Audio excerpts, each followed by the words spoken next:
You're welcome again. Today, we're going to continue talking about American food, and we're going to deal with, if we can, the clam. Now, why would I call that an American food? It was commonly eaten in China up to 4,000 years ago.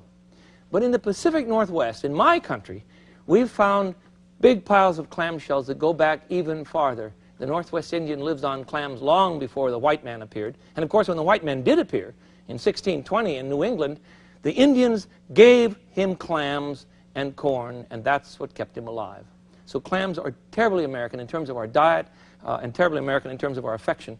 Most people really love clams. If you don't like clams, dear heart, turn off the television now and go make yourself a frozen TV tray, right? Otherwise, stick with me because we're going to eat very, very well today.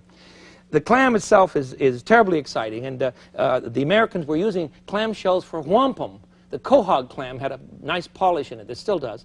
And they were using them for wampum with the Indians, you know, for bartering. It was used as money, so it goes way back. Now, the types that I want to show you, first of all, my favorite one comes from the Pacific Northwest, and this is a butter clam. These are rather hard to find now, but because we've eaten them all. But when I was a child, oh, they were easy to find. Instead, in most areas on the West Coast, we're now growing a clam that is called a Japanese or a Manila clam. That is to say, the seed came in from the Orient, and they thrive on the West Coast beaches. They're beautiful.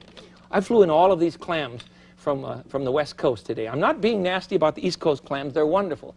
But I just happen to be a West Coast clam man. And Saul, at the Pure Food Fish Market in the Seattle Public Market, shipped all of these to me. They all came in, and we're very happy to see them. So thanks, Saul. You're a good man. Now, the other clam that I doubt that any of you have seen, unless you live on the West Coast, is a clam called a razor. So called because the shell is just razor sharp. Isn't that an interesting shape? And you can cut yourself severely. My mother and I used to go clamming when I was a little kid, and I always came home with cuts on my fingers from the razor clam. I'll show you how to clean those in a minute. And now the biggie. Are you ready? This is the largest clam in America, and it is indigenous only to the West Coast, particularly the Pacific Northwest. Ouch. Oh, good heavens. 3 clams weigh a ton, you see. This is called a gooey duck. You can see the length of my hand. I'm 6'4". You guess how long this thing is. That's got to be an 8-inch neck on it. This is the largest clam, and you see he cannot close his shell up, nor can he withdraw his neck. The only bivalve that I know of that cannot pull in his neck. He's just too gigantic. Normally what you do with this clam, well, I'll show you later on, but you cut the neck off, and that is ground up for chowder. You skin it first, and the inside, you remove the stomach, and you can make a wonderful chowder with this gigantic clam. In the old days, I'm 48, don't ask. In the old days, when I was a kid, these were never sold in the markets. They were cheap, and you'd go down to the beach and just help yourself. Now, of course, they're peddled for a small fortune. When you cut the neck off and clean it, you wind up with something like this. You see, once the neck is cleaned, you just blanch it, throw it in boiling water, and then pull off the skin. And let me show you what is done with this. You can grind them up for chowder, or this is what they do in Japan. These are very popular in Japan. You send them to Japan, and they slice them up for sushi and sashimi. And you eat the neck raw. Now, if you're into that sort of thing, there, I think that's enough. I want to put these on a plate for you here. So our first dish is a raw, gooey duck neck. You sit down in your chair. Stop yelling for the neighbors. They can see this later. It's all right. They're delicious. And this would be served on a bit of rice, perhaps, in China or in Japan. In the Northwest, what we generally do is to cut the neck open and pound it as a steak. And it works beautifully for a very tender, lovely piece of meat. I'll show you that one later on if we have time, but they're very good. Now, the last one, excuse me, the last one is for my wife. My wife, Patty, was born in Brooklyn. Now, I would not do this, but so those of you in the West, or the East Coast know that I really do love you. I have a whole plate of cherry stone clams.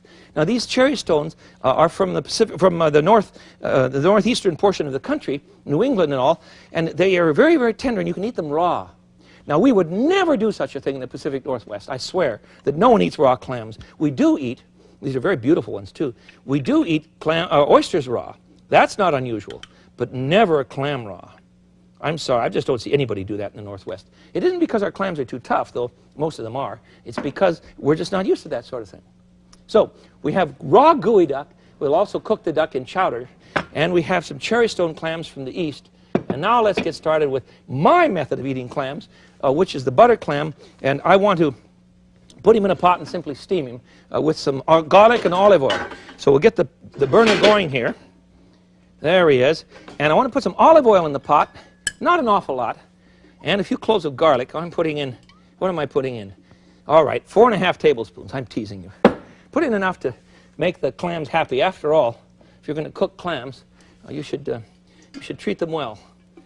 I happen to know that the king of the universe is very pleased with clams, or he wouldn't have made so many. There, a little garlic and olive oil. My brother Greg does this with simply wine and parsley.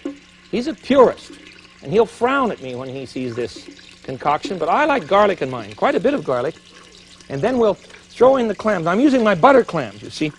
And you can tell a butter clam because of the design on the shell.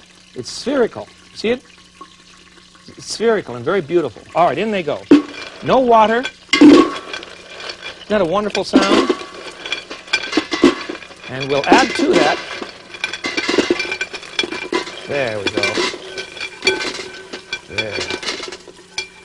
There. That's about 1.5 quarts, maybe 2 quarts of clams. I think the number of clams that you eat simply depends on how many clams you can get your hands on. That's our rule. And there'll be a big fight in the house. Jason won't eat clams for this way, but Channing and I love them. Of course, Patty enjoys them too. I need some chopped parsley. Just throw in a handful of chopped parsley. And then we'll put a slosh of wine over that. And of course, a good white will do best. Good white, cheap white. Don't use good wine. Use wine that is there. I want to stir that once, and just give it a quick shake here, so that there we are. Would you like some pepper? All right. I agree. A little pepper would be just great. So we'll put in just a smidgen here, and then put the lid on this rascal. And oh, isn't that great? Nice going, Smith. Your pepper mill's empty. Let's try another one. I showed you my old Greek or Turkish coffee grinder, which I bought in Greece, and this really puts in the pepper. That's plenty. You don't want to overpower this. Clams have a very delicate flavor, and they don't want to be. You don't want to spice them up too much. Okay, on with that one. We'll let that cook until they come to a simmer, and then give them about 5 or 10 minutes, and the shells will open right away, and you'll be ready to go.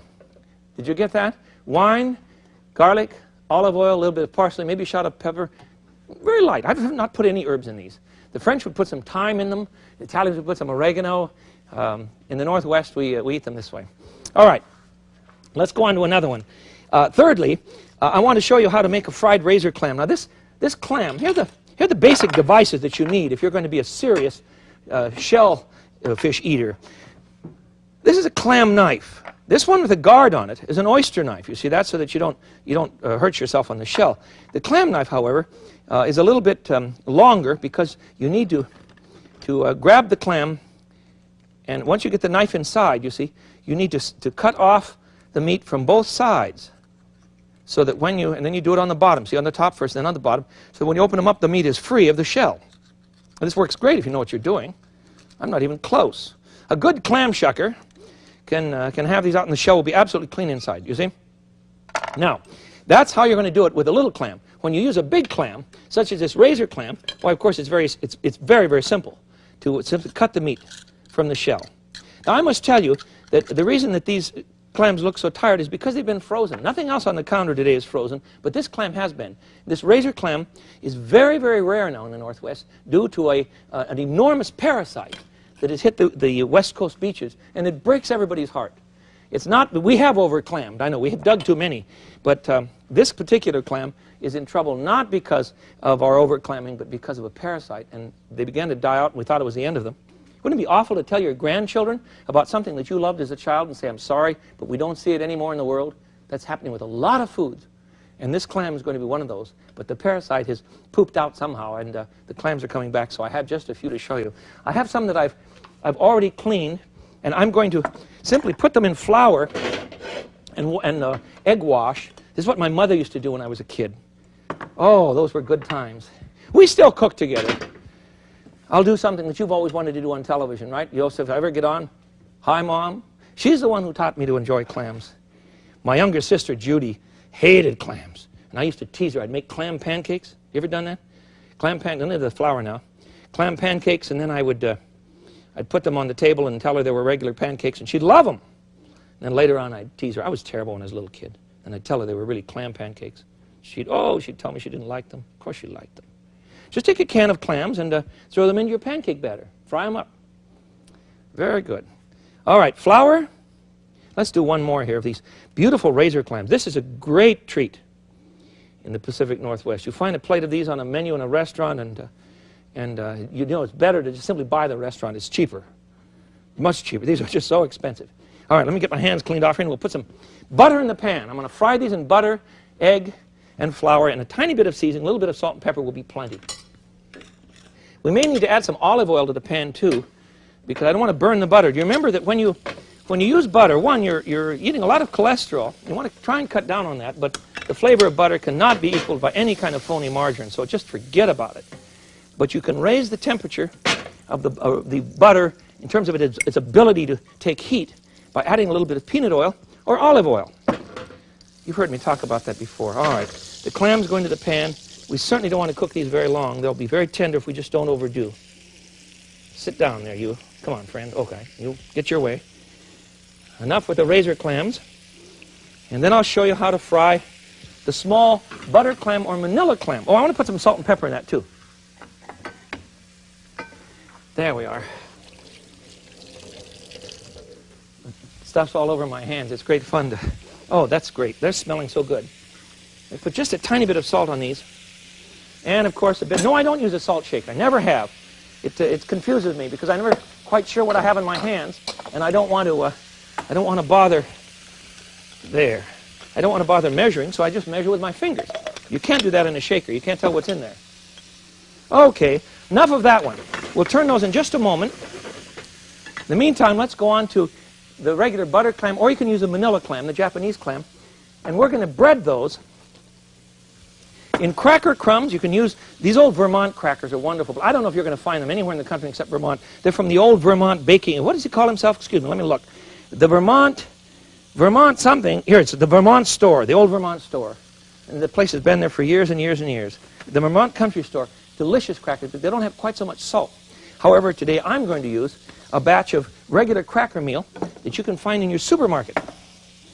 And I'm going to do nothing with these. Whoops, come here, you. Do nothing with the clams except to bread them in cracker and then fry them in butter. Doesn't that sound great? It's going to be. Let me get a burner going here. I found a new stick the other day, for lighting my stove. And you know what? It barely works. The old one that we dropped in the sink was much better. Alas, alas. See how my clams are doing, huh? Oh, they're coming up. They're beginning to open. Don't eat clams that were open when you bought them. Now, that means they were dead. And don't eat clams that don't open after you cook them.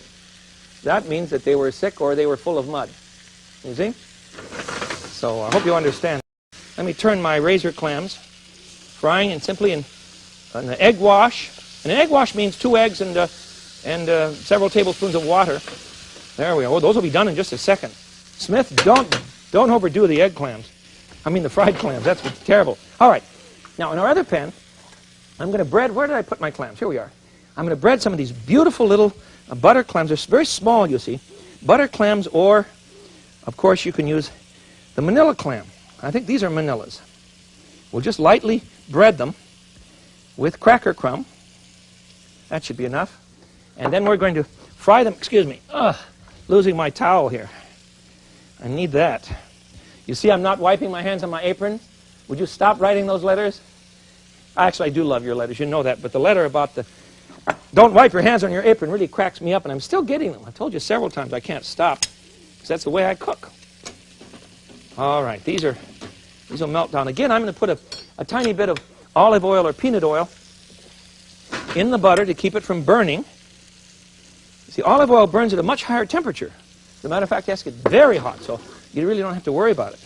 I'm going to change burn. Look at the clams. They're done. The big ones are done. I'll get them off the burner. Aren't they great? Just look at them. They're done now. Let me serve these. Quickly, quickly, quickly before we lose out. I don't want to burn them. There we are. If you overcook these, they have a tendency to be a little bit tough. You can understand that. Some of you tell me that you don't like squid, and you know I love squid. So the problem is that you're cooking the squid too long. You don't want to do that. Let me get a lemon wedge on these. That's how you would serve them. Oh, these are terrific. One of my favorite memories from my childhood. And you understand that in this series, what we're trying to talk about is remembering those dishes that you enjoyed so much as a kid. And this is really one of the classics. Fried razor clams. And don't even ask me to ship you some or talk to you about it, because it's not going to happen. You're not going to get any, I'm afraid. All right, the fried clams now. I've simply put them in cracker meal. This is how they're cooked at a place in Tacoma, Washington, called the Harbor Lights. It's run by a wonderful woman, a crazy friend of many, many years. She's just one of those friends that you'd tell anything to because you know you're going to get a laugh, even if it's a bad joke. She's just wonderful.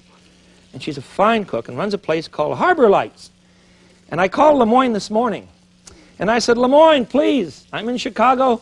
I'm cooking like mad.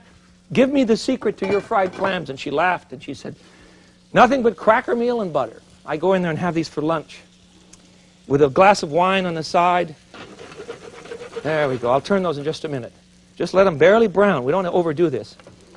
I go into Lemoyne's Harbor Lights and have a plate of these with my lunch and a glass of wine, and because that's it. I don't go work anymore. I go back home and sit around and stare at the computer and read cookbooks, and I don't work much more. It's too delicious. All right. Let's try, let's see, what else we have going here? Oh, I have another one for you that I think you'll really enjoy. Let me, there we are. There we are. Let me show you what happens if you cut up one of these necks, one of these big necks. This is the razor, the gooey duck. This one isn't particularly large, so let's use it. What I'm going to do is to slit it down the side so that we can open it up. Mom used to do this. She didn't have much money in those days for a budget, and we always ate very well. There, just open it up. You see, there are two valves in this thing. Matter of fact, it's called a bivalve. I think that's the reason. There are two holes in this neck. I think one is marked entrance and one is marked exit. I'm not sure what it is. All right? Now, we're going to pound that with a meat pounder, wooden meat pounder. Quiet, clams. And tenderize it. I can make more noise if you're interested. I have a band in the back here. All right. Pound that out. You see, pound that out and then flour it. And then fry it just as I've done the clams. Let me turn those now. Fried in butter. Let me turn these rascals. Oh, boy, gorgeous. Wow. I'd better turn down the heat here. They're going to be, I think they're about finished. I think gorgeous. Look at that. You see? That's almost enough for lunch for me. Maybe enough for 2 other people. I don't know. Now, back to the gooey duck. You pound out a steak of the neck, you see, and then flour him and pan fry him. Let me show him to you. I've got him in the oven here. I've already done a couple of these. I don't have enough room to cook all these things for him. Where'd he go? I swear he was in here a while back. Well, maybe he's not in the oven. Here, here he is. Wait, here he is. Here he is. Here's the fried gooey duck neck. I cut the neck in half the long way, and it makes wonderful eating. Very delicious. And it's very sweet. This particular meat is very, very sweet. So you can enjoy it. I know it's a little bit tough. Then the neck that big has got to be tough. Some neck, huh? But it's very sweet and very delicious. The clams are finished. Let me find a platter for them here. There we are. This is one of my very dear favorites. Wonderful fried clams. Please don't overcook these. It's very important that you remember that, because otherwise they're going to be very tough, and you don't want that. You don't want that at all. There we go. I have many more dishes with clams, many more, and we'll see. Where's some chopped parsley for the top, just for kicks, huh? You know, if you serve fried clams in the East, you know what you'd do? You'd toast up a batch. Let me see the clams out here for you. Let me rearrange these so that we can see what we've got going. I tell you, they're all over the place. All right, there are the fried Pacific Northwest clams, or Japanese clams. And if you were doing this in Vermont, you would crack open some of those little biscuits that I showed you. You see, split them in half and broil them with butter and put those on the table, and it makes a wonderful, wonderful lunch.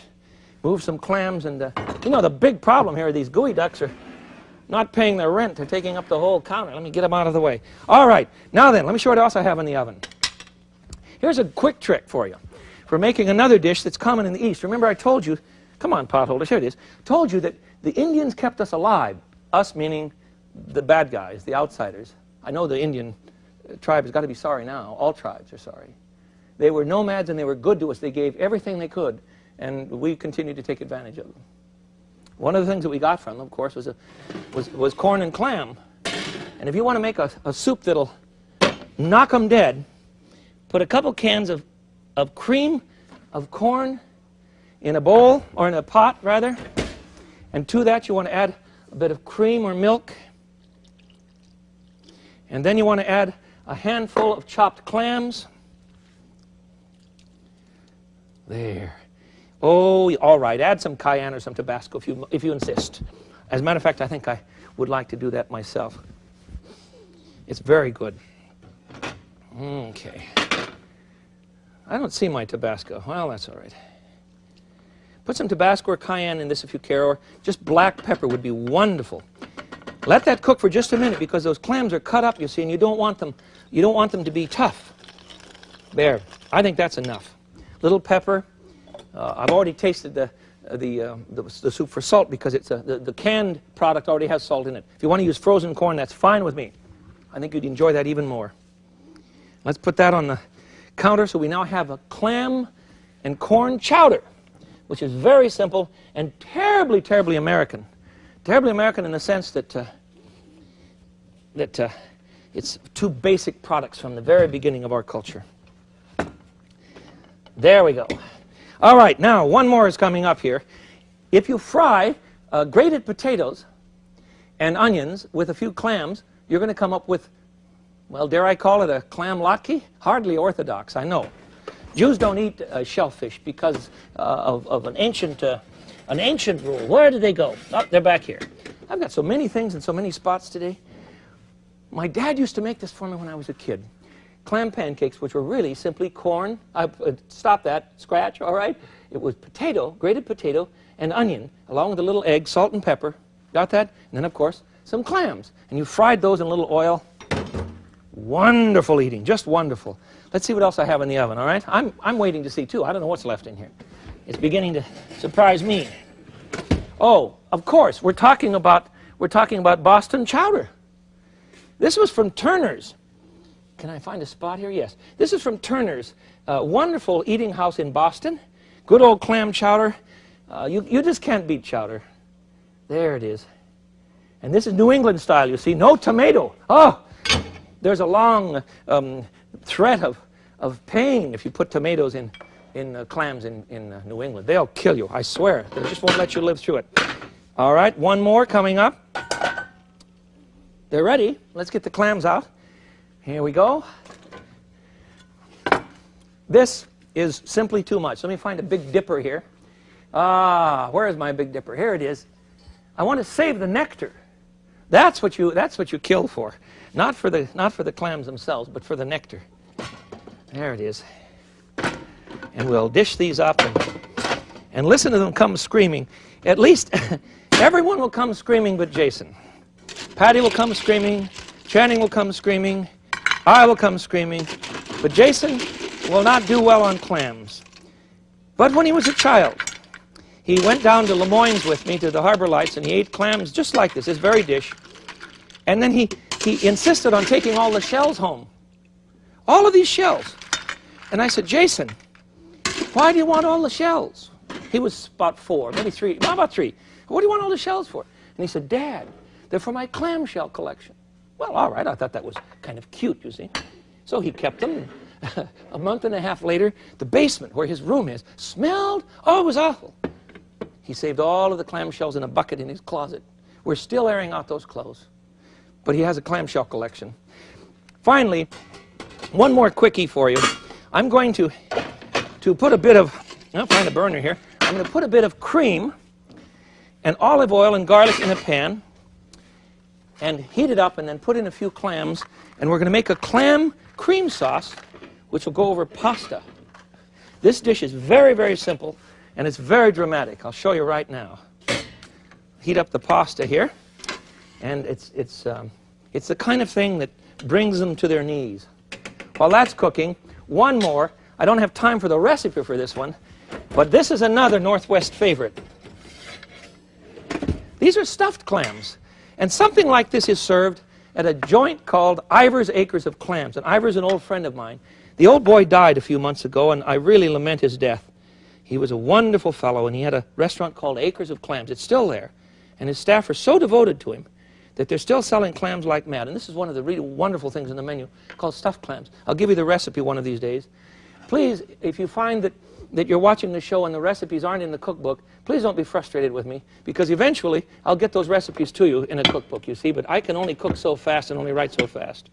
All right, the pasta will go on this platter, and today we have celebrated the wonder of the clam, an old food product that's been with us since the very, very beginning of our culture.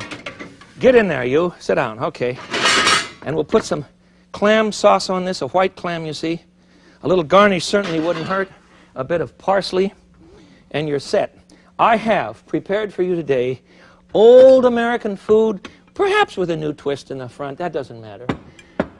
But this wonderful stuff. I have a clam sauce on pasta.